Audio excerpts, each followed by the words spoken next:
लफ्जों में क्या लिखूं अल्लाह की तारीफ, जो ना मांगूं तो नवाज देता है और जो मांगूं तो बेहिसाब देता है. ಮರ್ಬಿಡೋದು ಸೂಕ್ತ. ಐ ಹಿಯರ್ ಐ ಫಾರ್ಗೆಟ್ ಮರ್ಬಿಡ್ತೀನಿ. ಐ ಸಿ ಐ ರಿಮೆಂಬರ್ ನೋಡಿದ್ರೆ ಅದು ನೆನಪಿಟ್ಟು ಇಟ್ಕೊಳ್ಳಕ್ ಸಾಧ್ಯ ಇದೆ. ಐ ಡೂ ಐ ಅಂಡರ್ಸ್ಟ್ಯಾಂಡ್ ಅವ್ರಿಗೆ ಇನ್ವಾಲ್ವ್ ಮಾಡಿ ಅವ್ರು ಸ್ವತಃ ಕಲ್ತಿದ್ರೆ ಅವರು ಅರ್ಥ ಮಾಡ್ಕೊತಾರೆ, ತಿಳುವಳಿಕೆ. ಈ ರೀತಿಯಾಗಿ ಎಲ್ಲ ಮಾಡಿಗೆ ನಮ್ಮ ತರಗತಿ ಕೋಣೆಯಲ್ಲಿ ಬರೇ ಹೇಳುವ ಅಷ್ಟೇ ಅಲ್ಲ, ನಾವು ಎಲ್ಲಾ ಸೆನ್ಸಸ್ಸಿಗೆ ಇನ್ವಾಲ್ವ್ ಮಾಡಿ ನಾವು ಪಾಠ ಮಾಡಿದರೆ ಎಲ್ಲಾ ಸೆನ್ಸಸ್ಸಿಗೆ ಅನುಗುಣವಾಗಿ ನಾವು TLM ರಚಿಸಿದ್ದಾರೆ. ಆ ಪಾಠಕ್ಕೆ ಅನುಗುಣವಾಗಿ TLM ಮಾಡ್ಬೇಕಾಗ್ತದೆ. ಗಣಿತ ಈ ಪಾಠ ಅದಕ್ಕೆ ಒಂದು ಬೇರೆ, ಇದು ಭಾಷಾ ಇದಕ್ಕೆ ಒಂದು ಬೇರೆ. ಈ ರೀತಿಯಾಗಿ TLM 5 ಏನು ಸೆನ್ಸಸ್ ಇದೆ ಅದು ಬಳಸಿ ನಾನು ಜ್ಞಾನವನ್ನ ಮಕ್ಕಳ ಹತ್ರ ತಲುಪಿಸಲಿಕ್ಕೆ ನಾವು ಬಳಸಬೇಕಾಗಿದೆ, TLM ರಚನೆ ಮಾಡಬೇಕಾಗಿದೆ.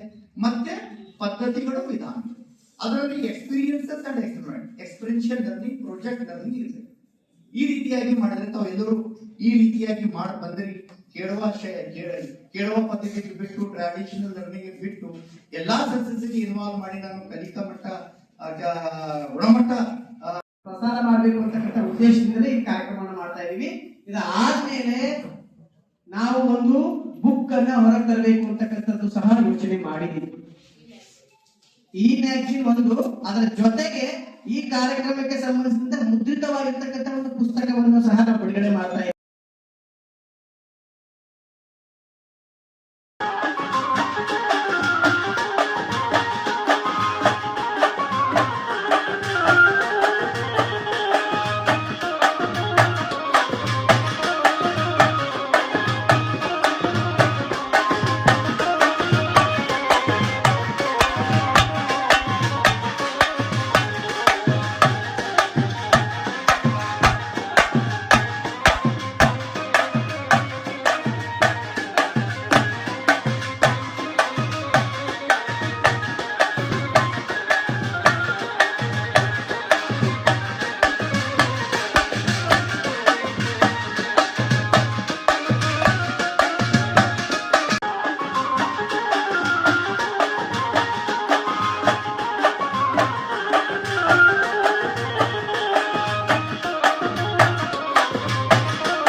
टीचर बहुत अच्छी मेहनत कराएंगे और जो अन्य लोगों से जो बेस्ट और बेहतरीन तरीका है, अगर इस तरीके से हम स्कूल को अगर लेकर चलेंगे तो आने वाले दिनों में जैसे कि आजू बाजू के जितने भी स्कूल सोसाइटी के स्कूल है वो जो ऐसे कि बंद हो जाते हैं। इस तरीके से अगर टीचरों के पास अगर हमारे पास हिम्मत अगर नहीं बोले तो हम दानी को लेकर जैसे कि स्कूल बढ़ा सकते हैं। एजेंसी और पूरे गांव के लोग हमारे साथ सपोर्ट करती हैं। ये बेहतरीन तरीका, अगर ये तरीका हम यूज़ करें तो इस तरीके से जैसे कि हम अच्छा स्कूल चला सकते हैं।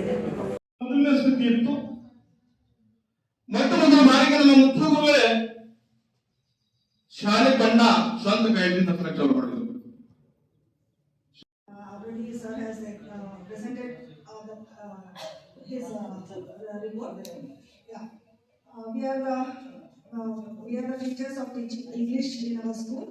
So the main objective of teaching English in our district or in our school is how to create interest in English, because it is a foreign language. We have and interesting. Second is it gives practical life skills. For example, it enhances critical thinking, logical thinking, and financial literacy.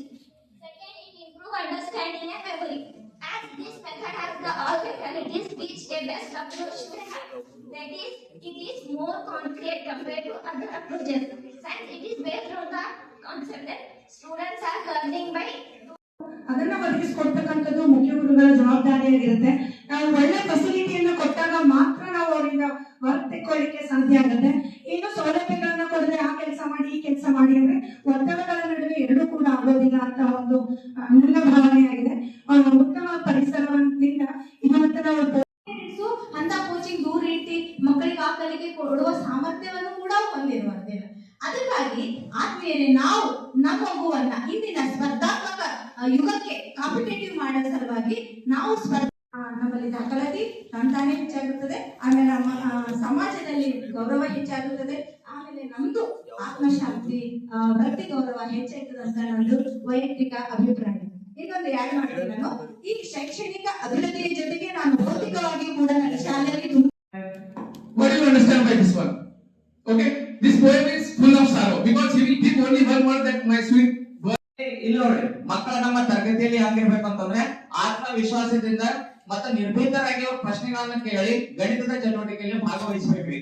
ನಾವ್ ಎಷ್ಟೋ ಕಡೆ ಏನ್ ಮಾಡ್ತೀವಿ, ಗಣಿತದ ಲೆಕ್ಕದಾಗ ಬಂತು ಅಂದ್ರೆ ಕೆಲವೊಂದ್ಸಲಿ ಮಕ್ಕಳಿಗೆ ಅಂಜಿಸಿ ಅಥವಾ ಏನೋ ಅಂದ್ಬಿಟ್ಟೆ ಅಂತಂದ್ರೆ ಅವ್ರ ಮಕ್ಕಳು ಮುಂದಿನ ಸಲ ಪ್ರಶ್ನೆ ಕೇಳೋಕೆ ಎಷ್ಟೋ ಸಲ ನಮ್ಮ ಅನುಭವಕ್ಕೆ ಬಂದಿದಾವ್. ಸೊ ಹಂಗಾಗಿ ಅಂತ ಒಂದು ವಾತಾವರಣ ನಮ್ಮ ತರಗತಿಯಲ್ಲಿ ನಾವು ನಿರ್ವಹಣೆ ಮಾಡ್ಲಿಕ್ಕೆ ಹೋಗ್ಬಾರ್ದ್ರಿ. ಆಮೇಲೆ ಕಲಿತ ವಿಷಯವನ್ನ ನಾವು ಸಣ್ಣ ಸಣ್ಣ ಕ್ರಿಯೆಗಳ ಚಟುವಟಿಕೆಗಳ ಮೂಲಕ ಕಲಿಯೋದ್ರಿಂದ ಅದೇನಾಗ್ತದೆ, ಅದು ಮುಂದಿನ ಪಠ್ಯಕ್ರಮದ ಹಾಗೆ ಅಲ್ಲಿ ಸ್ಥಾನವಿಲೆಗಳನ್ನು ಗುರುತಿಸಿ ಮಕ್ಕಳ ಕೈಲಿಂದ ಒಂದು ಸಣ್ಣ ಚಟುವಟಿಕೆ ಮಾಡಿಸಿದ್ರಿ. ನಾನು ಎಕ್ಸ್ಪೀರಿಯನ್ಸ್ ಮಾಡಿದ ಏನಪ್ಪಾ ಅಂತಂದ್ರೆ ಇವನ್ ಅವ್ರಿಗೆ ಸ್ವಲ್ಪ ಫೋಕಸ್ ಮಾಡಿ ಅವ್ರು ಎಲ್ಲಿಗಾರ ಅದಕ್ಕೆ ಕಂಟಿನ್ಯೂ ಆಗಿ ಮುಂದೆ ಕಲ್ಕೊಂಡು ಹೋಗ್ತೀವಿ. ನೆಕ್ಸ್ಟ್ ನಮ್ 7ನೇ ಕ್ಲಾಸ್ 41 ಜನ ಮಕ್ಕಳಿಗೆ ನಂಬರ್ 7th ಕ್ಲಾಸ್ನಾಗ 6ನೇ ಕ್ಲಾಸಿಗೆ ಬಂದಾಗ ಅವ್ರಿಗೆ ಬರೀ ಬೇಸಿಕ್ ಫೋಕಸ್ ಮಾಡಿ ಇವತ್ತು ಬೇಸಿಕ್ ಬರಲ್ಲ ಅಂಬೋರು ಒಂದು 4 ಜನ ಇರಬೇಕು ಆ ಕ್ಲಾಸ್.